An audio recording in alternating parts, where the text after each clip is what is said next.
Brudan feasa. Nuair bhí film a cóil na bhacha leog, bhí sé na chónaí le na bháistir. Fin agus an tain me bhí na máistir. Bhí techaige cos ann. Bhí brudan san ann, brudan feasa bhí an. A chéad duine díosacha, bheachas ag gachrod a bhí le hiocht. Mhair a fin agus an brudan.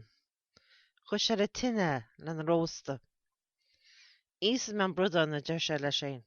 Íos me agus bais am gachrod atá le hiocht. Seoachar a deir sé le fin. Tuair ag an brudan seo, ná dóa as ná éon chuide. Bhí tine mhór faoin brudan. Deir a clog ar a chracan. Ó a deir fin, tá sé dóiteam. Bhfuil fin áardóg ar a glog. Chuna bhrise. Bhí an cracan te. Ó se an áardóg. Bhí an áardóg tín. Chur fin an na bhéalaí. Tháinig fin agus. Rid tú é chuid den brudan, a deir sé. Bhí tine mhór faoin brudan, a deir fin.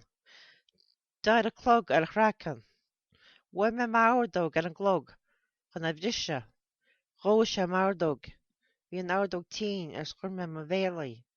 Dí me an písa beg den brudan a bhí ar márdóg. Sin a méid a bháistir. Brudan feasa sin a deir fin agus. Is tus an chéad duine de chuide. Baiséad eis amach. Nuair a chuir tú áardóg a do bhéal, baiséad gachrod tá le hiocht. Is mar sin a fuair fin fis.